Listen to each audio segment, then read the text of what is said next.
Hello folks, how you doing? Thank you once again for coming to Mesoamerica, your place for all Mesoamerican goodness, strangeness, occult, magic. Today we're covering the Dresden Codex, page 3. Now, in this page, most archaeologists have agreed that this is a new scribe. And this page also seems to be unfinished. There are certain parts of the Dresden Codex that seem to be unfinished, either for reasons of this was a copy. It was obviously a copy from an older codex, and as a result, maybe not all things got copied down, either because they used the purpose they wanted to neglect them, or maybe that it was a work in progress. Things that needed to be put down at another later date. But nevertheless, this is a beautiful page. It is, in my opinion, one of the most symbolical pages of the whole codex. We get a lot from a very iconographic image that we see in other Maya archaeology, in some stelas, those stones, and it's talked about a lot. And also we get a lot of understanding of what is it that really motivated the Maya to perform sacrifices, and maybe even the Aztecs or other Mesoamerican cultures, because we get a lot of insight onto what was the symbology for sacrifice and for how did it work and how did it connect to the gods and what was the purpose. Anyway, thank you so much for joining me, and let's go.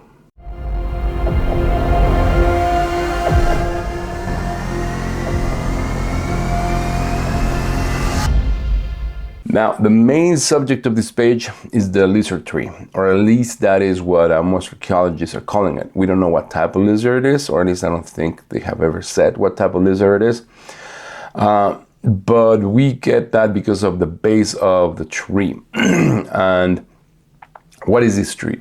First of all, this tree, it is, like I said in the beginning, in the intro, it is a very symbolical tree for the Maya, for the people from Mesoamerica, because it seemed to connect the worlds of the underworld to this world, and how sacrifices fed the gods above.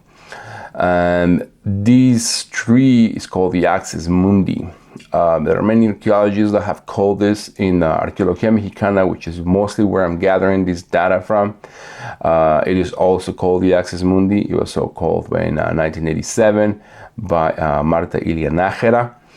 And so it's archaeology. It's like, you know, this is the name that people have placed on, archaeologists have placed upon this tree.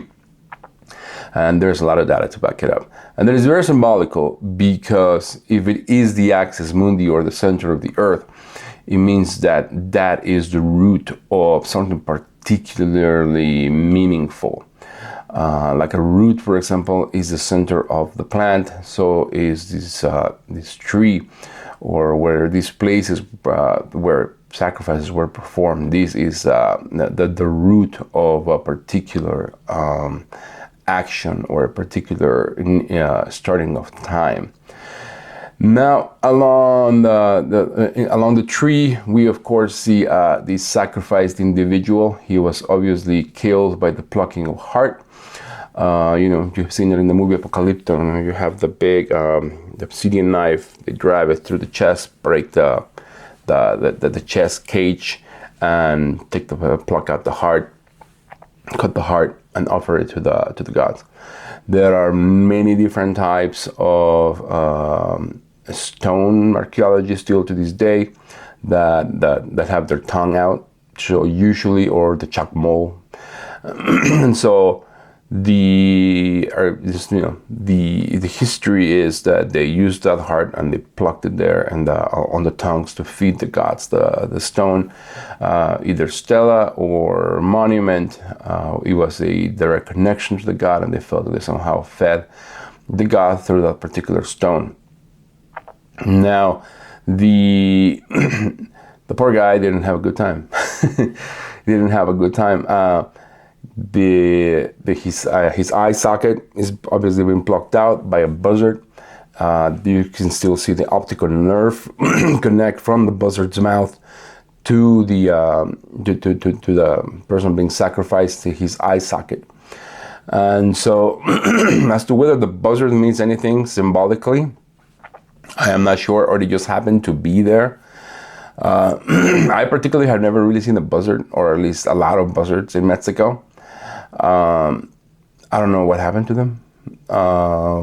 That seems to me more like a North American type of birth, or at least for me. But I don't know.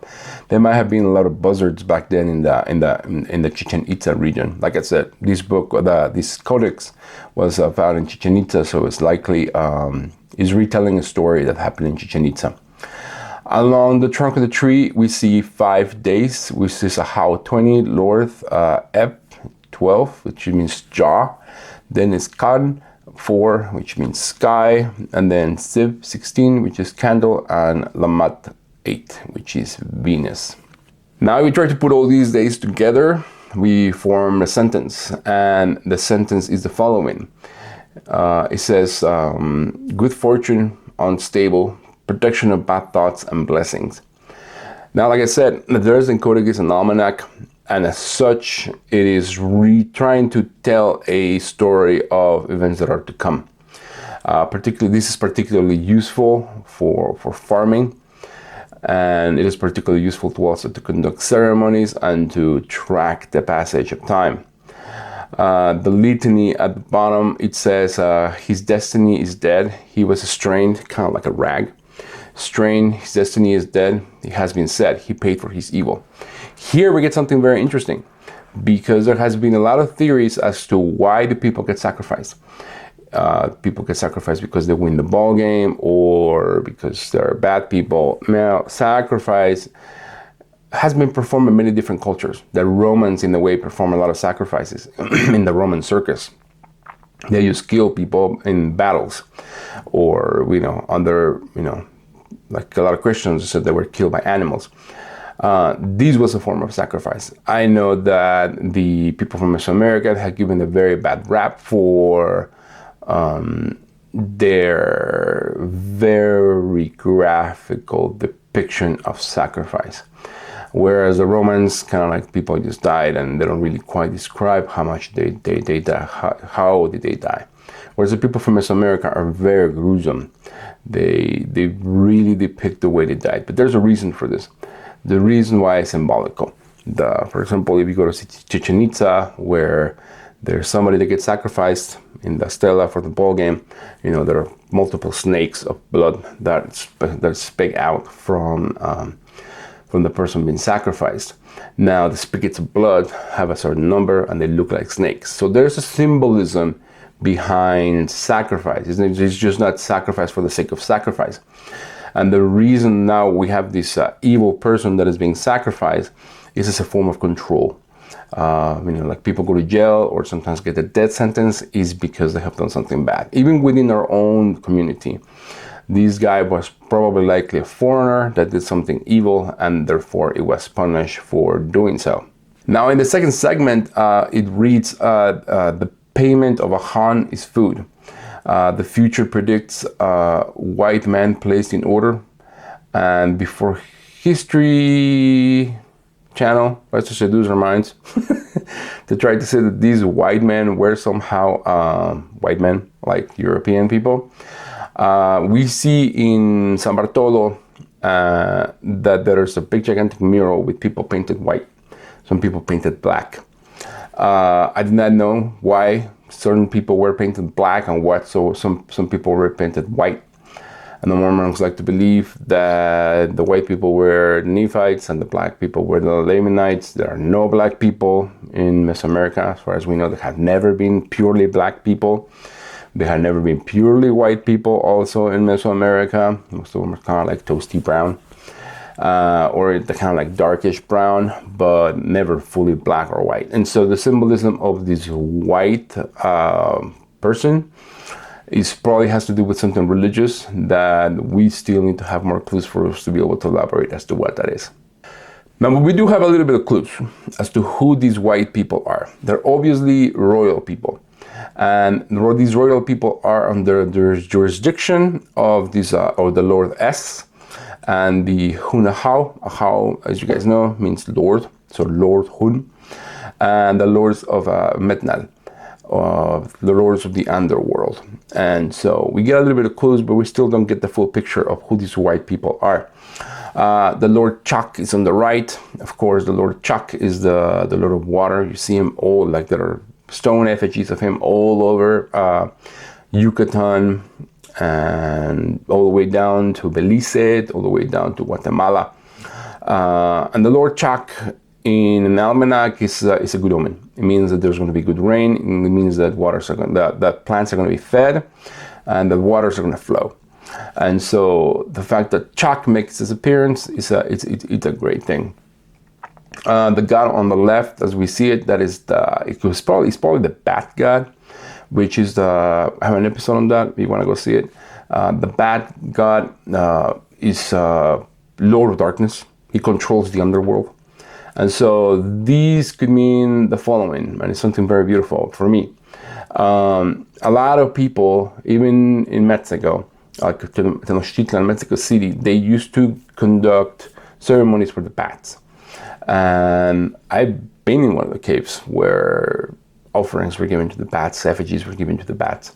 And so why did they do this? Is because they want to maintain the life and the prosperity of whatever was planted. The bat god is the god of darkness, not darkness like evil darkness, but darkness within the earth. Like when a plant starts to germinate, it germinates inside the darkness of the earth. And so therefore, an offering to the bat gods, it could be given to either make sure that a child, is being able to be born, that he's being taken care of in the darkness of the mother's womb, and also on the darkness of the Mother Earth as the plant begins to grow. There are 4 branches of the tree, the 4 gods depicted. In Mesoamerican magic, declaring, of course, the 4 cardinal points is imperative, like north, south, east, west. These also was placed there to announce the initial declaration of an invocation or a magical work. The reason why is because everything needs to be aligned, everything needs to be put within order. Now, I know this is a short video, but there's not a lot in this stela. This is a very beautiful stela because getting more insight upon the tree, it is just absolutely great. I wish there was more written on that bottom to try to explain what the tree is and how does it work and how does it connect to the universe. That would be great. Here we know that there is the center of the earth, the axis mundi, that the sacrifice is being made to invoke the gods and to pacify the gods, the bad god, to declare an invocation. So it may seem that this is also kind of an introductory page. It may seem that this is kind of like a sacrifice is being made and these gods are summoned, and therefore what's about to come in the next pages, can it be fortuitous? Can it be somehow good for us, and it may bring good omens? And so next time I will cover page 4, which is also written by the second scribe. Thanks so much for joining me, and have a great one. Bye-bye.